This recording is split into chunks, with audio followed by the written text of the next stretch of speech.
ഹന ഓ ചേച്ചി ഭയങ്കര cute performance ആയിരുന്നു. Thank you. പിന്നെ ഇവിടെ തന്നെ ഇവിടെ മാത്രം ഒന്ന് ഡാൻസ് കളിച്ച എങ്ങനെ ഓടി നടന്ന് ഡാൻസ് കളിക്കായിരുന്നില്ലേ? പാട്ട് കൈവിട്ട് പോണോ നിനക്ക് പാട്? അങ്ങനെയല്ല, കുറച്ചൊന്ന് എന്തെറ്റി നമുക്കൊരു തണ്ണി തൊട്ടി ഓർമ്മയുണ്ടല്ലോ. ഇവിടെ റീത്ത് വിഷയമാവാതിരിക്കാൻ വേണ്ടിയാ ചെയ്ത്. വിഷയം ഓക്കെ. ഹിന്ദിയൊക്കെ അറിയാല്ലേ? ഇല്ല. അറിയില്ല. അപ്പൊ അങ്ങനെയൊക്കെ നോക്കി ഭയങ്കര ഇതിലൊക്കെ അതെ, എനിക്കറിയാം. ഷാൻ റഹ്മാൻ സാറിനും ശരത് സാറ് തമിഴാണ്. മഞ്ജരി മാമിന് നല്ലതായിട്ട് അറിയാന്ന് വിചാരിച്ചു. അല്ല, അറിയാലോ. സത്യമാണ് മക്കളെ, അത് സത്യമായിരുന്നു. അപ്പം ഞാന് അത് ആക്ഷൻസ് ഒക്കെ അതിനകത്ത് പഠിച്ചു. അപ്പൊ ഞാനങ്ങ് പഠിച്ചു. ഇന്നലെ രാത്രി ഇരുന്ന് അതിന്റെ ഇങ്ങനെ അവര് കാണിക്കുമല്ലോ ഇങ്ങനെയൊക്കെ. അപ്പൊ ഞാനതൊക്കെ നോക്കി പഠിച്ചു. പിന്നെ ഷാഹുൽ സാർ ഒത്തിരി ഹെൽപ്പ് ചെയ്തു. ഷാഹുൽ എന്താ ഹെൽപ്പ് ചെയ്ത്? അവിടെ തന്നെ നിൽക്കാൻ. ഞാൻ ഒട്ടും ഡാൻസ് കളിക്കാത്ത ഒരാളാണ്. എന്റെ ബോഡി ലാംഗ്വേജ് കാണുമ്പോഴേ അറിയാലോ. ഞങ്ങളുടെ കാണുമ്പോ ഭയങ്കര ഗ്രേസ്ഫുൾ ആണ്. ഡാൻസ് കളിക്കും എന്ന് വിചാരിച്ചു. അല്ല, ഇങ്ങനെ ഇപ്പൊ പറഞ്ഞപ്പോ ഉഗ്ര ഒരു ഡാൻസറാന്ന് തോന്നി. ആ ബോഡി ലാംഗ്വേജ് കണ്ടു. Thank you sir. ഇച്ചിരി വട്ടാണോ? അല്ല, ഞാനൊരു കാര്യം ചോദിക്കട്ടെ, ചുമ്മാതെങ്കിലും ഡാൻസ് ചെയ്യോ വീട്ടിലൊക്കെ? ചുമ്മാതെ ഓഫ് കോഴ്സ്. അല്ല, നമ്മള് കഴിച്ചിട്ട് വാഷ് ബേസിന്റെ അടുത്തേക്ക് നടന്നു പോകുന്നതിന്റെ ഇടയ്ക്ക് 2 സ്റ്റെപ്പൊക്കെ ഇട്ടിട്ടാണ് പോകുന്നത്. ചെലപ്പം നമുക്കൊന്ന് നോക്കിയാലോ, നമുക്കൊന്ന് കണ്ടാലോ? ഒരു നീല കളർ വാഷ് ബേസിൻ അവിടെ ഉണ്ടെന്ന് വിചാരിച്ചോ? അയ്യോ കഷ്ടം, അത് ക്ലോസറ്റ് ആണ്. ഞാൻ രാജിവെക്കുവാ, നിങ്ങൾ ആരും വിചാരിക്കണ്ട. ഒരു ഗ്രൂപ്പ് കൊടുക്കും സ്വാമികളെ.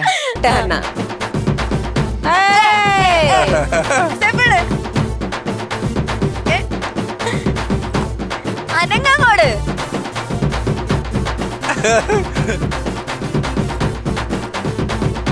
വേസ്റ്റപ്പെട്.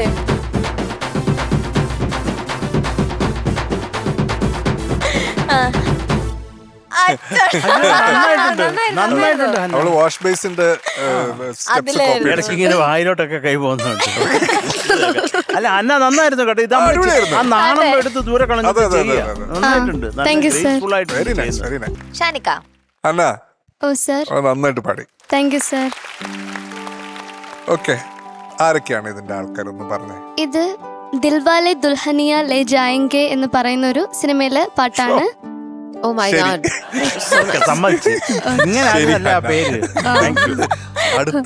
ഇത് എഴുതിയത് ആനന്ദ് ബക്ഷി എന്ന് പറയുന്നത്.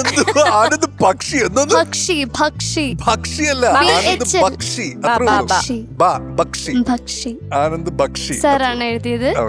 പിന്നെ ജതിൻ സാറും ലളിത് സാറും കൂടെയാണ് ഇത് കമ്പോസ് ചെയ്തത്. ജതിൻ ലളിത് എന്ന് പറയാം. ലക്ഷ്മികാന്ത് പ്യാരേലാൽ എന്ന് പറയുന്ന ജതിൻ ലളിത്. പാടിയത് ലതാജി, പിന്നെ ഉദിത് നാരായൺ സാറും പാടിയത് ഡ്യുവറ്റ് സോങ് ആണ് കേട്ടോ. ഷാനെ നോട്ട് ചെയ്തു. ഇപ്പൊ തന്നെ ഒന്ന് നോട്ട് ചെയ്യട്ടെ. നമ്മൾ അങ്ങനല്ല കേട്ടത്. അതെ, നമ്മൾ അങ്ങനെയല്ല. ഇപ്പം ലതാജി, ഉദിത് നാരായണ സാറ്, DUET ഞാനിങ്ങനെ ആലോചിക്കായിരുന്നു, ഇവളോട് ഏതെങ്കിലും ഒരു പിന്നെ ഒരു ഡിഷിന്റെ റെസിപ്പി വല്ലതും ചോദിച്ചു കഴിഞ്ഞാൽ ഒരു 2 ദിവസം എടുക്കും അതിന്റെ വിവരണം മുഴുവൻ. ഉണ്ടാക്കാൻ അറിയണ്ടേ? കുക്കിംഗ് അറിയോ നിനക്ക്? ആണോ? എന്തൊക്കെ കുക്ക് ചെയ്യും? നൂഡിൽസ്. നൂഡിൽസ് ചൂടുവെള്ളത്തിൽ ഇട്ടാ പോരെ? അതെ, അത് ഇടണ്ടേ? വെള്ളം ചൂടാക്കണ്ടേ? ഇത് മാഗിയാണോ? അത് ഫ്ലെയിം ഓൺ ചെയ്യണം, പിന്നെ പാത്രം വെക്കണം, വെള്ളം ഒഴിക്കണം,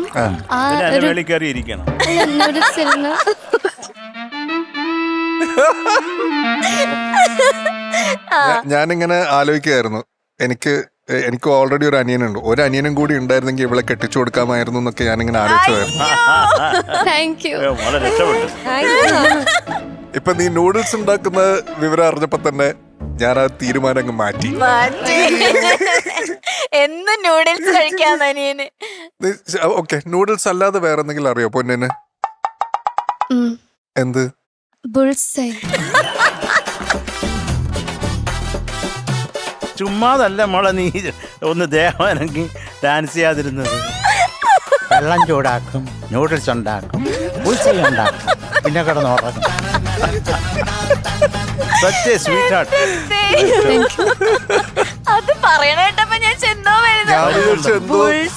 അല്ലല്ല, ഞാൻ എൻ്റെ 18 വയസ്സായപ്പോ ഞാൻ വീട്ടില് ചിക്കൻ കറി, അന്ന് നോമ്പായിരുന്നു, അപ്പം ചിക്കൻ കറിയും ചിക്കൻ ഫ്രൈയും ഞാൻ ഉണ്ടാക്കി. നോമ്പായതുകൊണ്ട് അത് ഉണ്ടാക്കി, അപ്പൊ ആരും കഴിക്കണ്ടല്ലോ. അല്ലേ? അല്ല ഉമ്മ നോമ്പ് സമയത്ത് ഉണ്ടാക്കിയാണോ? ആ ചെയ്തായിരുന്നു. പിന്നെ ഈ എന്നിട്ട് വായി ഇടയ്ക്ക് വെച്ചോ? വായി ഇല്ല, വെച്ച് അവരെല്ലാരും കഴിച്ചോ നോമ്പിലായിരുന്നു. മോളെ? കഴിച്ചില്ല. നന്നായിരുന്നു. അവള് യൂട്യൂബിൽ നോക്കി ചെയ്തതാ. ഞാൻ യൂട്യൂബ് നോക്കി ചെയ്യും. അപ്പം ഞാൻ ചെയ്ത് കഴിയുമ്പോ ഉമ്മി പറയും, ആ നല്ല കൈപ്പുണ്യമുള്ള കുട്ടിയാണ് ഉമ്മി. അത് കഴിഞ്ഞിട്ട് അൽഫാം ഉണ്ടാക്കി, അത് ഇവിടെ വന്നതിന് ശേഷം ഉണ്ടാക്കി. അല്ല, ഇവിടെ വന്നതിന് ശേഷം, പരിപാടി തുടങ്ങിയതിന് ശേഷം അപ്പൊ അതും എന്റെ അനിയത്തി പറഞ്ഞു, ഉമ്മി ഞാൻ ഇങ്ങനത്തെ ഇതുവരെ ഞാൻ കഴിച്ചിട്ടില്ല. അത്ര വൃത്തികേടായിരിക്കും. എങ്ങനെയാ അൽഫാം ഉണ്ടാക്കിയേ? ഞങ്ങൾക്കൊന്നും അറിയില്ല. ചിക്കൻ എടുക്കുക, വരയിടുക, പേന വെച്ചോ? അല്ല കീറണം. ചിക്കൻ ഇങ്ങനെ പക്ഷെ ഞാനത് എന്ത് ചെയ്തതിന് ശേഷമാണ്, മസാലയൊക്കെ തേച്ചതിന് ശേഷമാണ് വരയിട്ടത്. കാരണം ഞാൻ മറന്നുപോയി. മോളെ ആദ്യം വര ഇട്ടിട്ട് വേണ്ട ഈ മാരിനേറ്റ് ചെയ്ത് വെക്കാൻ. വരയിടാൻ മറന്നുപോയി. എന്നിട്ട് ഞാന് അതിന്റെ മസാലയൊക്കെ ഞാൻ തേച്ചു. അത് കഴിഞ്ഞിട്ട് ഫ്രീസ് ചെയ്യാൻ വെച്ചു. ഇച്ചിരി നേരം വെച്ചാ എന്നുവെച്ചാൽ അത് കുറച്ച് നേരം അത് വെക്കണം. എന്നിട്ട് അത് അപ്പത്തേനും ഞാൻ എടുത്തു. പിന്നെ തണുപ്പ് മാറണം. ഫ്രൈ ചെയ്താൽ മതി, കുഴപ്പമൊന്നുമില്ല. ഇതാണോ മറ്റേ ഐറ്റം? ഇതാണ് അൽഫാം. ഇങ്ങനെയാണ് കുട്ടികളെ അൽഫാം ഉണ്ടാക്കുന്നത്.